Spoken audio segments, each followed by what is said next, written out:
as the legislature is opening this morning for its 60-day session.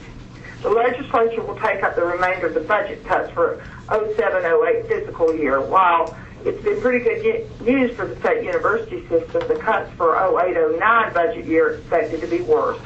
My understanding is that both the House and the Senate will review these cuts and adopt bills by the end of the week, go to conference, and present a bill to the governor for signature next week. Chancellor, Tim? Yes, ma'am.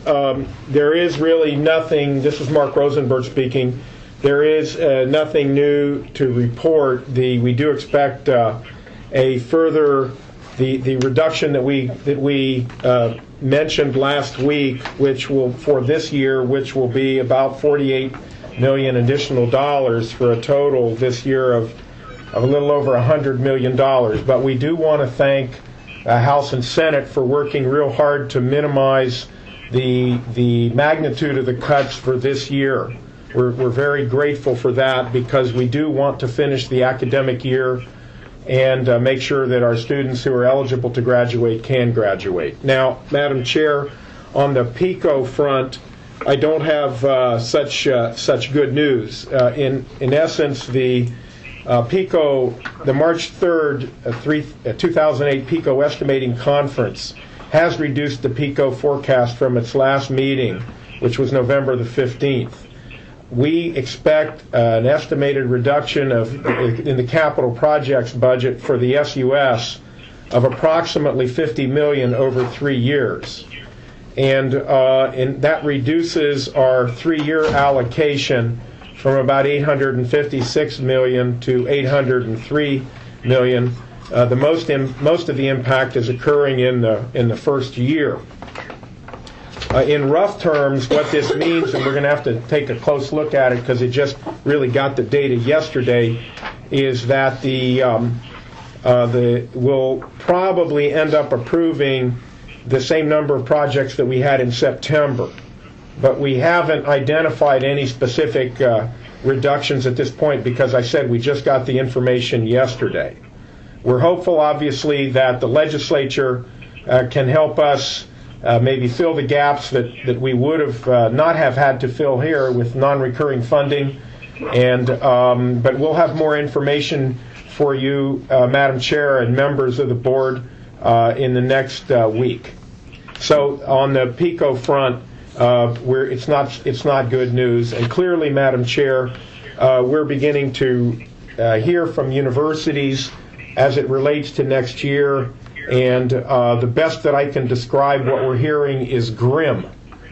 And I want to thank our presidents and provosts for doing the very hard work of trying to do as little harm as possible in managing the projected budget cuts for next year. We know that the House and Senate are studying our message very carefully about trying to minimize the impact of cuts, but everybody is sending the same message, Madam Chair.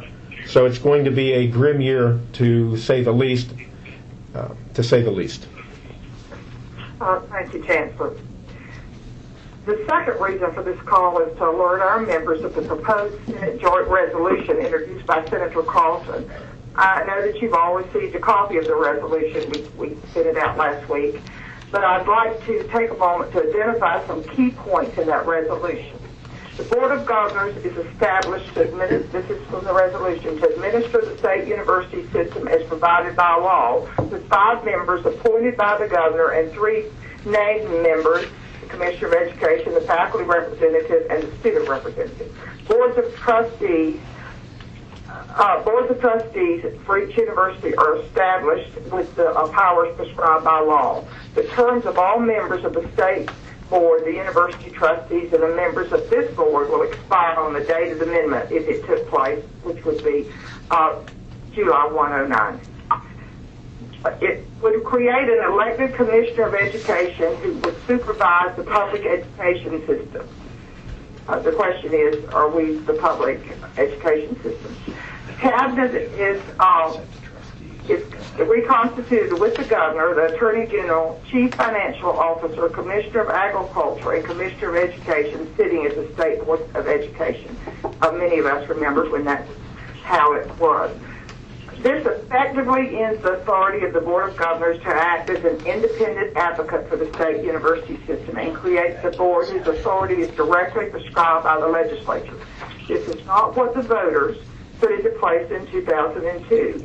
Yet again, for the third time this decade, this generates another shakeup of higher education. This is the worst thing we can do for our university system. The resolution is being heard tomorrow at 2 p.m. in the Senate and on Friday in the House. If approved, the bills would go to conference as early as next week. As constitutional amendments, the bill requires a 3/5 majority vote in each House. With such approval, they go directly to the ballot. There is no limit of a single subject requirement, nor is there a judicial review of the proposed ballot language. Today we are not taking action, but I wanted to make sure you had the correct information. It has always been my understanding or my belief that the more discussion on any subject by committed leaders such as you, such as everyone on this call, were valuable and were helpful in making good public policy for the citizens who voted for our amendment that established this board and who are in this state. It appears that our discussions and actions have not been appreciated by the legislative leadership. I would ask them respectfully to slow the process, not fast track it, to give us an opportunity, to give the public an opportunity to be involved in the process and have an open and transparent discussion on these issues. I'd like to hear the thoughts of this board, please, and then we will ask the Chancellor to invite Dr. Pappas. Board members, any comments? Madam Chair, this is Pappas. I have a question. I'm a little confused about the relationship of this Commissioner of Education position as it relates to the effect on the BOG. Is that all rolled up into one resolution? Chancellor? The way we read it, yes. The proposed joint resolution reads, the Commissioner of Education shall supervise the public education system in the manner prescribed by law, except as otherwise provided in this Constitution. It is our interpretation that means that the Commissioner of Education has responsibility for all of the public delivery systems, including the state university system. So the waiver of the single subject matter, because this is not doing away with an existing constitutional amendment, it's also creating a new cabinet position. So that all falls by the wayside because this is a legislatively initiated resolution. That is correct. Chancellor, would you like to comment? I asked that question, Governor Pappas, because it was my understanding constitutional amendments were a single issue, but I guess the legislature has the right to make an exception to that. Is that correct, Chancellor? Yes. Yes. Madam Chair. Yes. Mr. Stan Marshall, you said a moment ago that you have made an appeal for slowing the process down and for transparency. Can you tell us whether you've had any response to that request? I have not been successful in an agreement to that. No, I haven't been successful to date, but I have great confidence in people in the legislature taking into consideration our views. But no, I have not been successful in slowing down the process. Well, Madam Chair, I assume that you're hoping, all of us are hoping, that we, various members of the board and presidents and so on, can make contact with legislators. And if that's the case, I would be interested in hearing some talking points, and of course hearing anything Vicki might want to say about observing the sunshine laws. But how about talking points? All right. Well, first of all, the talking points will be emailed to our members, and of course, I will have Vicki comment. But I believe the sunshine law will continue on this as in any other issue. Is Vicki in the room, Chancellor? Yes. Yes, good morning, Madam Chair. There's no sunshine law concerns involved in speaking with members of the legislature. There are just sunshine law concerns if two members of the same board have a private discussion outside of an open notice public meeting. Thank you. Governor Marshall, does that answer your question? Well, I think so. Yeah, if two members of the board met with a legislator or some legislators, would it be clear, Vicki? Yes, two members of the board could not meet with a legislator together outside of an open public notice meeting. Okay. Yes, thank you. Welcome. This got Thank you very much. at a time where the priorities right now, with the number of phone calls that I've received them from parents whose students have 4.0 averages and very active and rejected because the opposite of what Governor Charlie wants, which is access, we're having certainly a shortfall in entrance and availability for entering students at a time when right now the students of Florida are suffering. I am concerned that all of a sudden it becomes important to change the leadership of the SUS at this time. I'm sorry, it doesn't make sense to me. I don't know what talking point other than to say it seems to me that the students are the important ones at this time, and they're hurting. I don't comprehend the difficulties that the legislature sees in the overall control or administration of the university system. Thank you, Governor Stravis. Any other comments? Chancellor, would you like to ask Dr. Pappas? Madam Chair, before you bring in Dr. Pappas, can I ask a question, please? This is Ava. Certainly. Good morning. Good morning. Has there been some type of groundswell from the public at all to support this notion, or is all the evidence showing that it's something that is coming directly from the legislative body? From the, I have had no indication that it came from any place but from the Senate. And I guess I asked the question because since we're talking about putting something on the ballot, often it's in response to some response from the people saying that they want to make a change.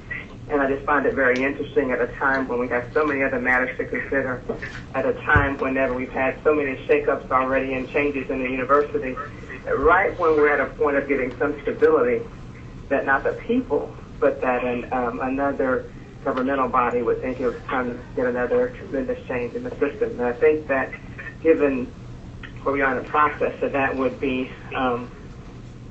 almost fatal to what we're trying to pull together and creating a unifying body as mandated by Amendment 11.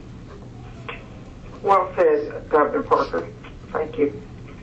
Question, comments? Chancellor, would you like to? This is One question. This is one happens again. I would assume that to some extent the Board of Governors members contacting the legislature, well, that's certainly something we need to do. I can't imagine that it's going to be very effective. I mean, if this is a reaction to Governor, say that again, please.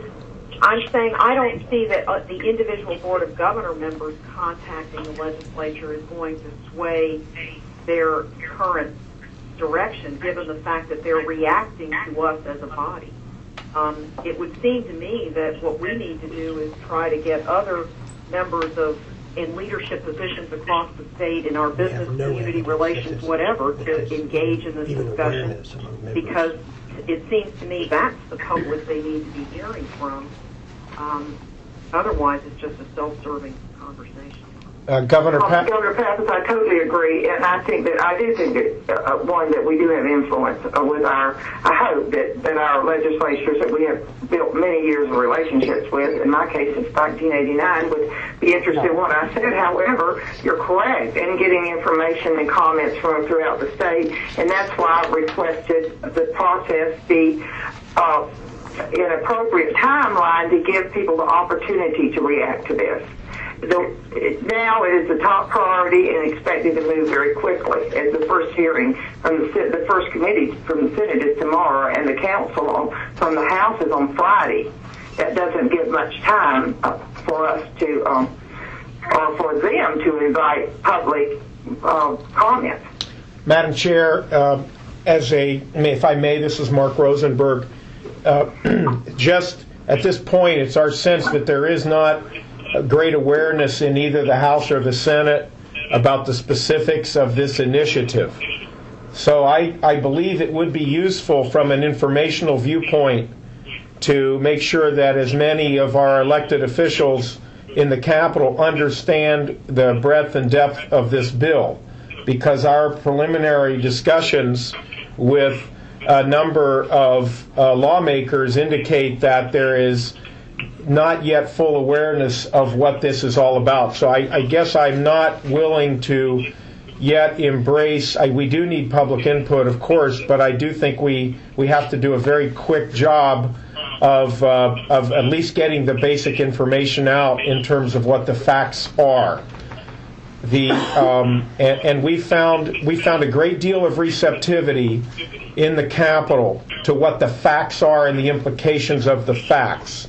And what the implications are frankly would be devastating for the public university system.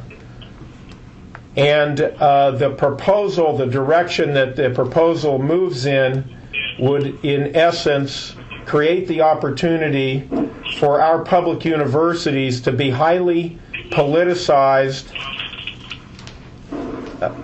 institutions driven by political agendas.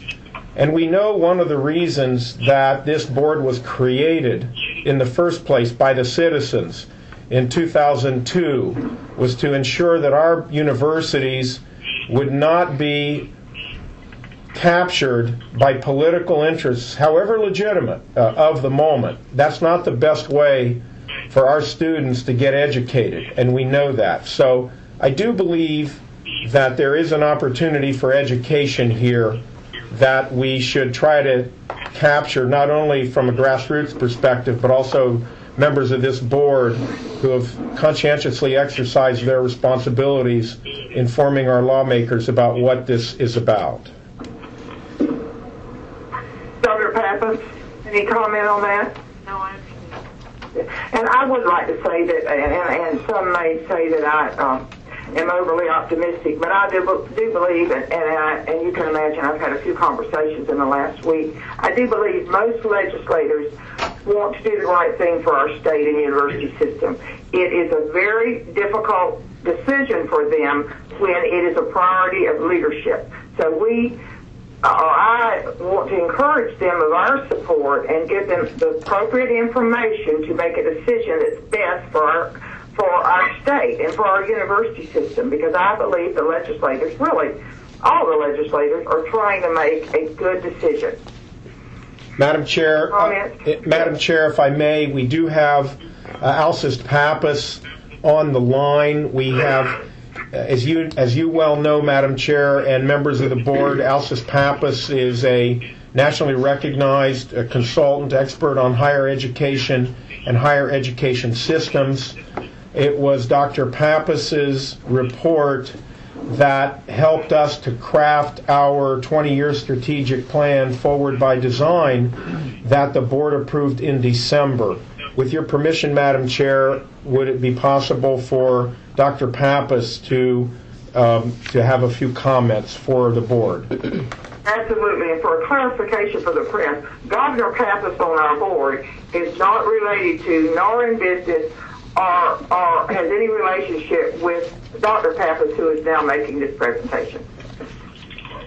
Thank you very much, Madam Chair. I appreciate that. What I think really is very important for all of us to understand is, and we reiterated in our plan document, the Board of Board of Governors, as it's currently constituted, is the newest system of higher education in the country. Literally, you have been toiling for the last 3 years to bring order, direction, and a vision for the people of the state of Florida and for its students as it really takes a look at what the demands are for educating growing numbers of students in the state, of addressing a number of issues of a diverse undergraduate student body, and of looking at the economic impact, the potential, the economic impact long-term of a state university system on the state of Florida. You are well underway with your 20-year plan. You have begun to craft, and I will compliment all of those on the phone who have engaged in this effort in the recent months, to put together an accord and compact that will clearly delineate roles and responsibilities, mutual accountability, and at this juncture, to decouple those efforts is of great concern to me and to our firm. This last week, I was at the University of California, and I was working with the State University System of New York City, the largest system in the world, and the comments about what is happening, because everybody is watching what's happening in the state of Florida yet again. People refer to what's happening in Florida at this juncture as a revolving door of governance. And frankly, people in other systems are looking at the opportunity to poach faculty, poach presidents, and have some real concern as colleagues of all of you in your role as presidents of institutions, members of the Chancellor's staff and the Board of Governors, to really be able to provide a consistent, sustainable higher education system. All of us know politics play a very large part in everything that we do, and I would be naive to say otherwise. But what the perception is among your colleagues in other states who are, volunteer board members and system leaders is that this is going to really seriously impact your ability to grow your institutions and to have some kind of sustained effort for growth and responsiveness to the state. So I think that any hope that, frankly, we all had a year ago of really, in essence, having the system behave like a system on behalf of the needs of the people of the state of Florida, both from an educational and an economic impact perspective, will not be achieved. So, Madam Chair, those are among the concerns that I want to voice this morning. I think it was both Dr. Parker and Governor Pappas who said, I believe, and please correct me if I'm wrong, I think what you all need is time to prove that this very nascent system can grow into a powerhouse and be respected among other states in the Union, Texas, North Carolina, California, New York, wherever that may be. And you need at least another 3 to 5 years to mature into the kind of system that I believe that we can all become. Madam Chairman. So there are questions of Dr. Alsace Pappas? This is Mickey Pichet with New College. I've listened and I can't disagree with anything that's been said. It all adds up into something that we all concur with. But at the end game, I'd like to know what is going to be the unified front in terms of creating a vision for everybody to move forward with this. We will have the I really haven't heard that. Yeah. The chancellor will get to that and get to you individually. So thank you very much, Mickey. Questions or comments from the board members? Madam Chair, this is Sheila Devin. I just want to comment, support the positions that everyone has stated, and I have already made many calls myself, but I would suggest that we consider contacting some organizations in the state that have always been supportive of higher education, like the Council of 100 and others of those types, to see if we can elicit support for them to contact legislators, and we have some time before the House takes action if we want to try to deal with it there. Okay, that's a very good point. Thank you. And there are other organizations. I just can't call them all off, but that one, they have done so much work in the higher education field that it's something very important. And Marshall Kreiser, former president of the University of Florida, Marshall Kreiser, chairs the Committee on Higher Ed, and so I feel confident that he'll want to get involved in this. I mean, He's been very supportive. We have all, as board members, spent an inordinate amount of time trying to do our jobs appropriately and for the benefit of of the students and other stakeholders, but the taxpayers generally. And it's been a very difficult task, and I really don't see that we have done a single thing that warranted a reaction like this. And I think that it's very important that we stand up for good governance. It's very, very important. Good, certain, and quality governance. Thank you very much. Well said. Questions, comments, members of the board? Chancellor? Madam Chair, I appreciate the comments of the board members, and I want to thank Dr. Pappas. I just wanted to share two other items of information with the members of the board. I did receive a letter yesterday from Professor Lonnie Ingram, who is a distinguished professor of microbiology at the Institute of Food and Agricultural Sciences, IFAS, of the University of Florida. Professor Ingram is in my mind, a national hero and a pride of Florida because of his path-breaking work on alternative energy. And he also is one of our faculty members who's a member of the National Academy of Sciences. Professor Ingram holds 15 patents in the United States, 10 patents in other nations, and has 23 more worldwide. He's been an advisor to President George Bush, and he currently serves on our governor's energy action team.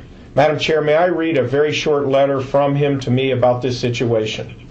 Thank you, Chancellor. Yes. Dear Mark, stability is needed in our state university system to create a climate of professional creativity and educational opportunity, essential to the hiring and retention of outstanding faculty members.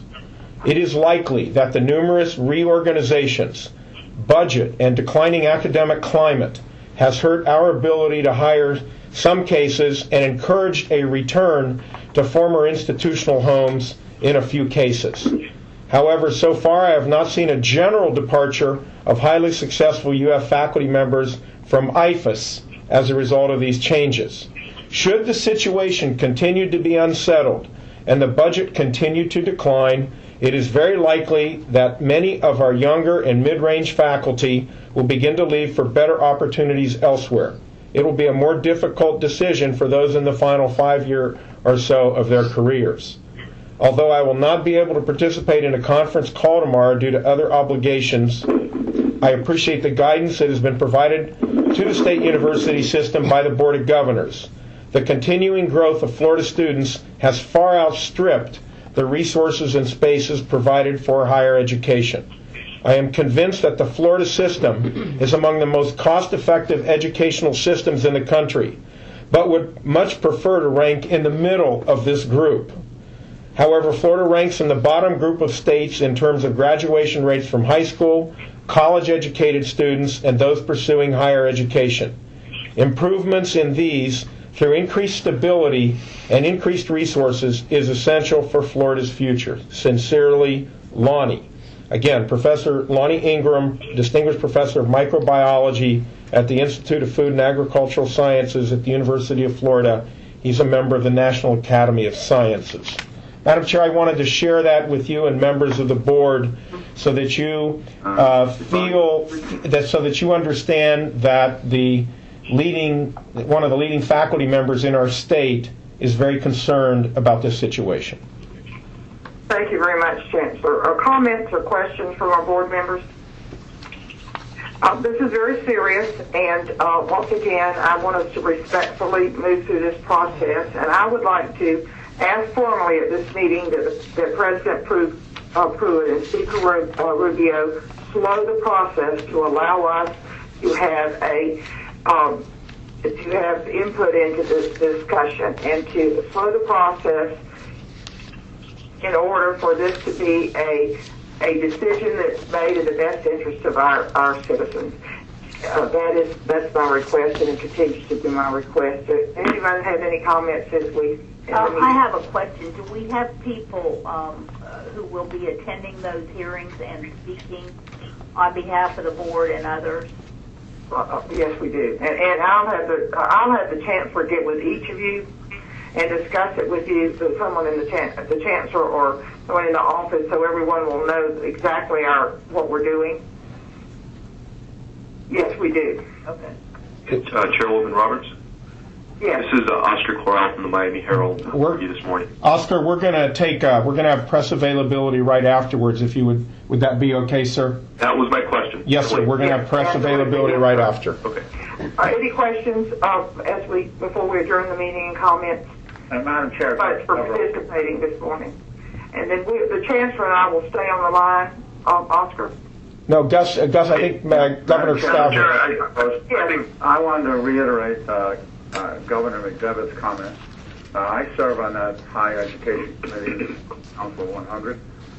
They are very concerned about higher education, and I certainly will confer with them and comment with Tom James of Raymond James, who now chairs the Council 100, and request the support of the council in reference to the problem that we have of a change and this direction again, because we feel that it's so important to stay on our course. And Pat has comments about another 3 to 5 years to get the system straight and proper. I feel that we should go to other, like Council 100, and refer and request support for the slowdown that you're requesting, so that they don't rush into something without fully understanding the consequences. Thank you so much. And you are going to call Mr. James? Okay. Yes, I will. Thank you very much. Carol, this is John Delaney. Can I ask a question? Absolutely, John. Yeah. How has the response been from the varying boards of trustees? Ours has begun to contact the delegation. How has that been working out? Because I think a key is throwing bodies at the legislators so that the leadership begins to hear from the members that there's serious concerns coming from the local communities. And I don't know if I didn't read the bill as well as I should have over the weekend, but it has a pretty significant impact on the local boards of trustees, too. Well, they would get abolished and reconstituted. And yes, but even and all of the appointments would be made by the governor.